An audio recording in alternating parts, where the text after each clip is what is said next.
இது purchase time. இங்கே பாருங்களேன் எவ்வளோ அழகழகா பொம்மை இருக்குன்னு.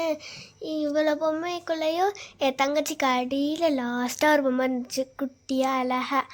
அந்த பொம்மை தான் வேணும்னு சொல்லிச்சு. ஆனால் உங்களுக்கு ஒன்று தெரியுமா, நாங்கள் எல்லா சின்ன பிள்ளைங்களும் கிட்ஸ் எல்லாருமே தூங்கிட்டோம் ரூம்லேயே. ஆனால் என் தங்கச்சி மட்டும் எங்கள் அம்மா கூட பர்ச்சேஸ் பண்ண வந்துடுச்சு. எல்லாமே இந்த குட்டி மேடம் செலக்ட் பண்ணதை நான் யூஸ் பண்ணிக்கிட்டு இருக்கேன். என் தங்கச்சி ஒரே மாஸ்க் கேட்டு அழுக. அந்த கடையில் இருக்கிறவங்களும் நான் அந்த பாப்பாவை எங்கேயோ பார்த்துருக்கேன்னு சொல்லிட்டு இருந்தாங்க. என் தங்கச்சிக்கு எதுக்கு மாஸ்க்கு? என் தங்கச்சியே பார்க்க அப்படி தானே இருக்குது. ட்ரெஸ்லாம் நிறையா இருந்துச்சு, ரேட்லாம் கம்மியாக இருந்துச்சு. ஆனால் நான் எடுக்கலையா, நான் வீட்டிலையே நிறையா இருக்குது. அதையே இன்னும் நான் போட்டு கூட பார்க்கல. இந்த சிப்பியையும் முத்தையும் வச்சு ஒரு மாலை செஞ்சாங்க. ஆனால் நாங்கள் போலலாம் என் தங்கச்சி அதை தொட்டு பார்த்துட்டு இருந்துச்சு. பார்க்கவே ரொம்ப இவ்வளோ அழகாக செஞ்சுருக்காங்கன்னு. ஆனால் நாங்கள் தான் இல்லைல்ல, நாங்கள் எல்லோரும் ரூமில் இருந்துட்டோம்ல. என் தங்கச்சி தான் நல்லா என்ஜாய் பண்ணிகிட்டே பர்ச்சேஸ் பண்ணியிருக்கு. தலையாட்டி பொம்மைலாம் நிறையா இருக்குது, அது ரொம்ப அழகாக இருக்குது. ஒரு ஃபோட்டோ எடுத்துகிட்டு அதை என்கிட்ட காமிச்சிட்டு அப்புறமா வாங்கலாம்னு சொல்லிட்டு எங்கள் அம்மா கேட்டாங்க. ஆனால் அந்த கடையில் ஃபோட்டோஸ்லாம் எடுக்கக்கூடாதுன்னு சொல்லிட்டாங்களாம். எவ்வளோ அழகாக இருக்குதுன்னு பார்த்தீங்களா? அதோட எங்கள் அம்மா அந்த பொம்மையே வாங்க மாட்டாங்க. அது எல்லாமே தலையாட்டிக்கிட்டே இருக்குது.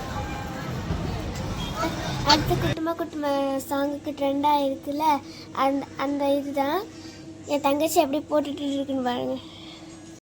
இங்கே எவ்வளோ அழகாக பிளாஸ்டிக்லேயே பூ மாலை சூப்பராக செஞ்சு வச்சுருக்காங்கல்ல. பாருங்க என் தங்கச்சி எப்படி இதை போட்டு குட்டுமான்னு ஆடிட்டுருக்கு பாருங்க, சூப்பராக இருக்கு. என் தங்கச்சி பூக்களுக்குள் நடுவில் நிற்குது. இங்கே பாருங்க எவ்வளோ அழகழகான கம்மல்ஸ்லாம் இருக்குன்னு பாருங்கள். அதே மாதிரி நிறைய கிளிப்பு, செயின், ப்ரைஸ்லெட்டு, வளையல், மேக்கப் செட் எல்லாமே அங்கே சூப்பராக பர்ச்சேஸ் பண்ண எல்லா திங்ஸும் எடுத்து ஹாப்பியாக ப்ளே பண்ணோம். பாருங்கள் நாங்கள் எப்படி ரூமுக்கு போய் டான்ஸ் ஆடிட்டுருக்கோன்னு. அல்ல, நாங்கள் பர்ச்சேஸ் பண்ணால் ஒரே ஒரு திங்ஸ் மட்டும் இருக்கு, அது அந்த டால் தான். அந்த டாலை பார்த்து என் தம்பிக்கு ரொம்ப பிடிச்சிருந்துச்சு. அதோட அவன் மொட்டை போட்டிருந்தானா, அதை பார்த்துட்டு எங்கடா முடிய காணோன்னு தேடிக்கிட்டு இருந்தான். ஷாப்பிங் டைம் ரொம்ப ஜாலியாக இருந்துச்சு. ஓகே ஃப்ரெண்ட்ஸ், பாய். நெக்ஸ்ட் வீடியோக்கு வெயிட் பண்ணுங்க.